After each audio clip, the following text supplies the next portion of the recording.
Bonjour à tous. Très heureux de vous retrouver ce jour, bien sûr. Et aujourd'hui, je désirerais partager avec vous mon édito au sujet du dossier que j'appellerai Afrique de l'Ouest 2023, afin de découvrir un petit peu ce qui s'y passe, mais d'y découvrir surtout des dossiers secrets qui n'ont pas été diffusés dans les médias depuis 50 ans en fait. Et si nous devons traiter ce dossier actuellement, c'est bien parce que le Niger vient de connaître un coup d'État qui enflamme toute l'Afrique de l'Ouest. Et évidemment le Quai d'Orsay, l'Élysée, etc. Le Mali, le Burkina Faso supportent ce changement de régime, alors que le président Bazoum, ses proches et quelques ministres sont sous haute surveillance avec l'impossibilité de lever le moindre petit doigt. Alors nous découvrons que la France élève la voix, les États-Unis en font de même, et surtout la CEDEAO a grogné en menaçant d'intervenir avec les armes. Par-dessus le marché, la diplomatie internationale semble suggérer que derrière tout ce pataquès, la Russie et ou la Chine, en fait, tireraient également les ficelles. Alors la polémique enfle, les discussions prennent de l'ampleur, avec la montée d'un sentiment anti-français qui enfle considérablement dans les masses populaires africaines, sous des discours de différents hommes politiques africains. Et bien entendu, à l'Élysée et au Quai d'Orsay, eh bien, vous imaginez que c'est l'étonnement, comme si ça ne pouvait pas arriver, et bien sûr le désarroi qui monte en flèche. Alors comment se fait-il que ces Africains n'obtempèrent pas, disent-ils certainement? Comment peut-on reprendre la situation en main? Alors comme d'habitude, à l'attention des jeunes étudiants et de ceux qui n'ont pas vécu ou suivi les événements qui se sont déroulés en Afrique durant les 75 dernières années, eh bien, je me permettrai avant tout de vous signifier quelques faits probants que tout géopolitologue en herbe devrait prendre en ligne de compte à ce jour. Et à ce sujet, eh bien, nous devons reconnaître que les gouvernants français ont dû occulter certains événements, ou plus particulièrement jamais pris connaissance de ceux-ci en pensant que tout ce qui avait été produit et réalisé n'aurait jamais aucune conséquence. Alors, revenons un petit peu en arrière, et pour bien comprendre ce qui se passe et par conséquent retirer également une meilleure compréhension psychologique, imaginez-vous que vous êtes l'un ou l'autre, chacun d'entre vous, des anciennes colonies africaines françaises. Alors mettez-vous 3 minutes dans leurs chaussures, puis ensuite j'aurai plaisir à découvrir bien sûr vos propres commentaires à ce sujet. La France, comme vous le savez, est membre du Conseil de sécurité de l'ONU, tel que nous le savons tous, bien sûr.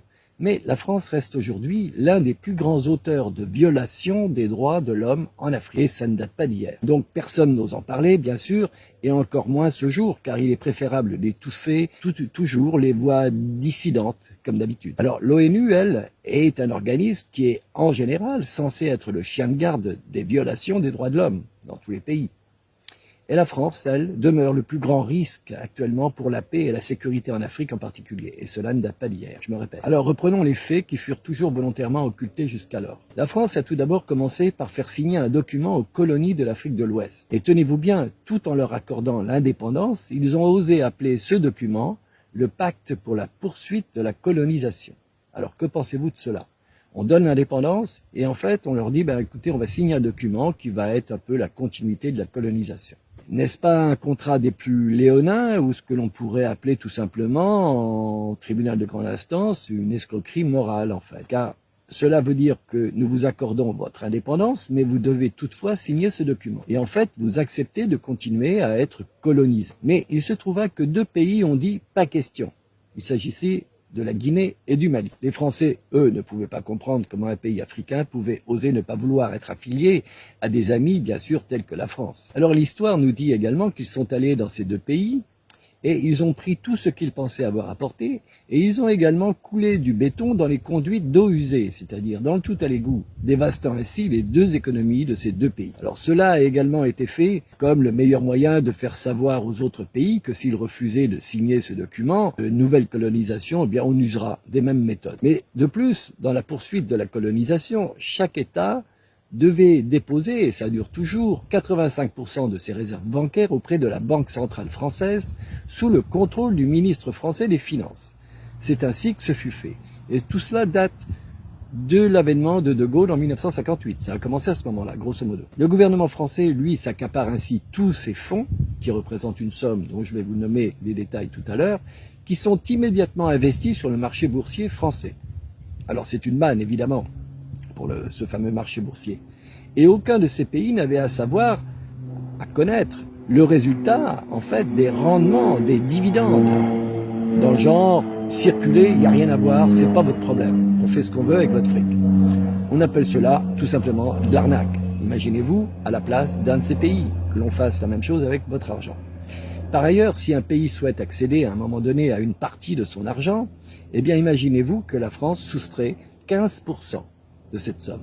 Eh oui, parce que vous savez, il y a toujours des frais bancaires, que voulez-vous, c'est ainsi. Et à ce sujet, Jacques Chirac a parlé de l'argent des pays africains dans les banques en France et du système d'exploitation français, voici quelques années. Il disait: nous devons quand même être honnêtes et reconnaître qu'une grande partie de l'argent dans nos banques viennent précisément de l'exploitation du continent africain. Dixit Jacques Chirac. Le pays doit soumettre le rapport financier de son pays et s'il est approuvé, à ce moment-là, il peut accéder à seulement 20% du dépôt de l'année précédente. Et ceci, écoutez bien, sous forme de prêt en fait, à des taux d'intérêt commerciaux, c'est-à-dire ils ont mis de l'argent, ils ne peuvent en retirer que 20%, mais quand ils en retirent, non seulement c'est soldé, c'est taxé à 15%, mais en plus, c'est comme s'ils avaient fait un emprunt sur lequel ils vont payer des intérêts. Alors, que pensez-vous à l'instant présent de cette pratique? Vous avez de l'argent à la banque l'investit sur le marché boursier, en retire des bénéfices, vous n'en voyez pas la couleur. De plus, quand vous souhaitez récupérer une partie de votre argent, eh bien vous devez soumettre un rapport financier de l'année précédente de votre compte, de vos activités financières, et de plus, bien vous payez une taxe de 15% sur la somme retirée. Voilà, c'est tout simple. Et la somme que vous retirerez sera considérée comme un emprunt sur lequel vous paierez de nouveau un intérêt commercial.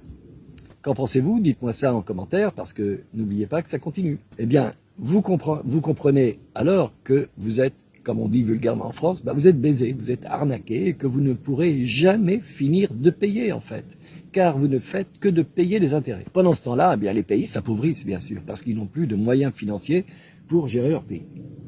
La France a également précisé que tous les minéraux découverts et encore à découvrir, eh bien, leur reviendront toujours d'une certaine façon. Car les seules entreprises françaises ont un droit de préemption. C'est comme ça, c'est pas autrement. Donc tous les grands contrats sont donc pris en compte et gérés par des entreprises françaises. Alors évidemment, on pourrait faire de multiples dossiers au sujet de l'Afrique. J'ai les pleines malles dans un endroit bien secret depuis très très longtemps, parce que j'en ai récupéré de par des membres familiers et par d'autres amis ces dernières 30-40 dernières années. L'approvisionnement, en fait, en eau, bien ça, c'est pour la France.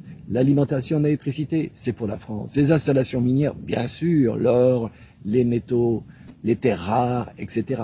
Alors évidemment, les plateformes pétrolières, évidemment, c'est français. Vous avez entendu parler d'Elf Aquitaine.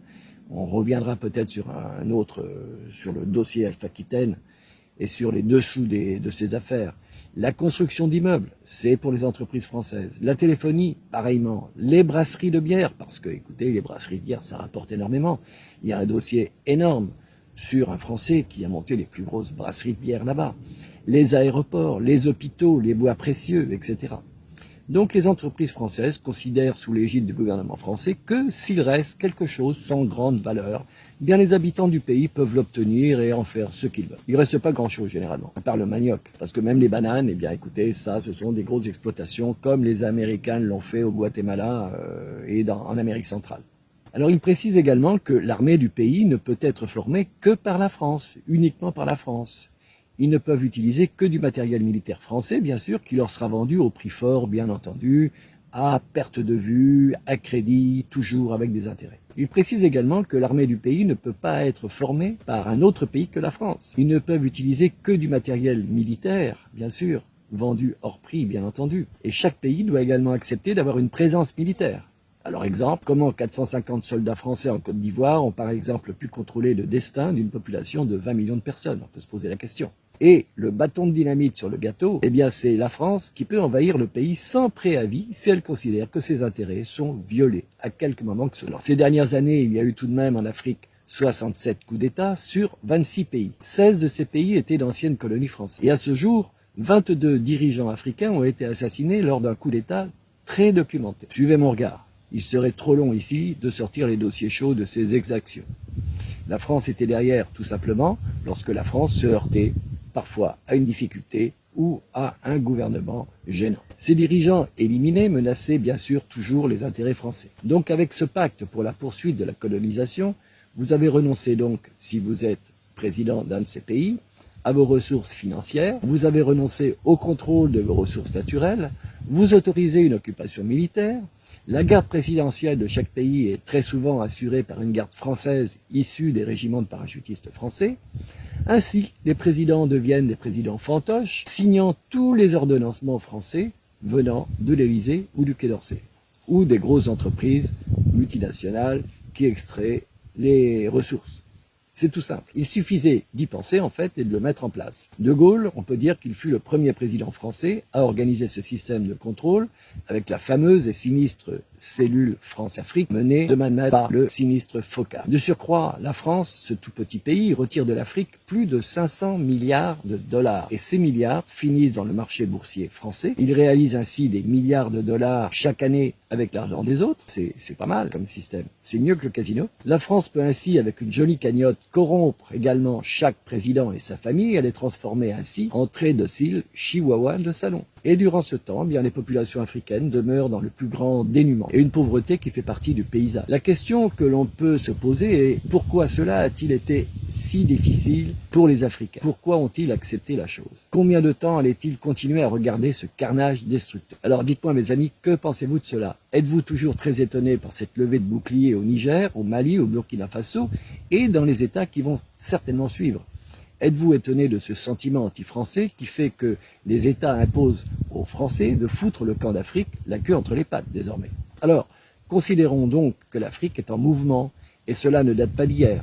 Souvenez-vous de Kadhafi et de sa planification monétaire avec les divers pays d'Afrique qui lui a certainement valu d'être éliminé par les forces spéciales françaises en fin de course. N'entendez-vous pas que les pays africains cognent à tout va à la grosse porte des BRICS très récemment? La nouvelle génération d'Africains est prête à intervenir et à prendre ce qui lui revient de droit, enfin. Alors, ne nous étonnons pas de l'évolution de la situation actuelle en Afrique. La France doit quitter les lieux dans le meilleur délai et je ferai un petit aparté, bien sûr, pour dénoncer Air France qui ne devrait plus atterrir à Bamako. Et c'est bien préférable car tout vol Air France peut aisément devenir une cible pour être détruit d'un tir de RPG par exemple sur l'aéroport de Bamako, tout comme l'équipage pourrait toujours être pris en otage. Donc tout en sachant qu'une compagnie Wagner est cantonnée à quelques encablures de l'aéroport de Bamako depuis 18 mois. En continuant à voler dans ces zones, Air France, pour des raisons bassement financières, mettrait en danger la vie de ses équipages. La CEDEAO, elle, a aussitôt fait des déclarations de va-t-en-guerre dans le feu de l'action et sous les coups de boutoir du Quai d'Orsay, bien sûr. Et bien le plus fervent fidèle de l'Élysée, Alassane Ouattara, président de Côte d'Ivoire en tête, pousse la machine. Mais l'Afrique n'est pas due car Ouattara est bien sûr l'homme de l'Élysée. Alors la CEDEAO est une entité qui, elle, a pour objet depuis sa création le développement économique des pays africains, mais sûrement pas celui d'une intervention militaire au casque blanc, sans un blanc-seing du Conseil de sécurité de l'ONU. Ces derniers jours, on voit bien les liens se défaire et se relier dans les circonstances en lesquelles la moindre étincelle peut embraser la région. Ibrahim Traoré, lui l'homme fort du Burkina Faso, et Assimi Goïta font force commune avec le Niger. Il est donc fort probable que cette nouvelle union fasse des émules en Afrique de l'Ouest. Affaire à suivre. Par conséquent, la France se trouve devant une situation de fin de règne. Il faudrait qu'elle en prenne connaissance et qu'elle en accepte en fait ce nouvel état de fait. Mais la perte économique considérable et la dévalorisation de son image que cela représente sur l'échiquier international correspond à un déclassement qui la propulse dans une ligue extrêmement inférieure. Donc écoutons Giorgia Meloni qui enfonce le clou en Europe comme si Macron avait besoin de cela. Voici un enfant qui travaille dans une mine d'or au Burkina Faso. Le Burkina Faso est un des pays les plus pauvres au monde, dit-elle. La France imprime du franc CFA pour le Burkina qui a énormément d'or. Très étrange. En retour, il demande que 50% de toute la production du Burkina finisse par se retrouver dans les coffres bancaires du Trésor français. L'or que cet enfant extrait va directement dans les coffres français, en fait.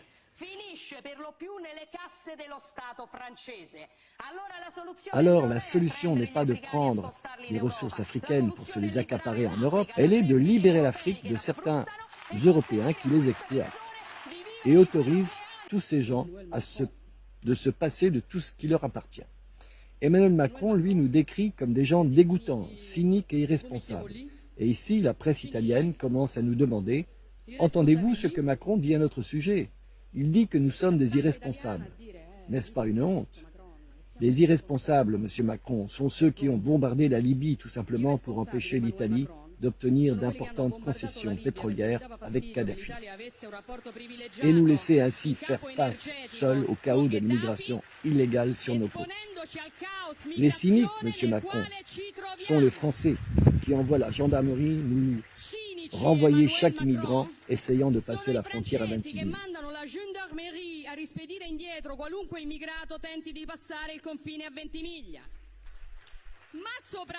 Et en plus de cela, parce que les choses doivent être dites, cela me fait vomir.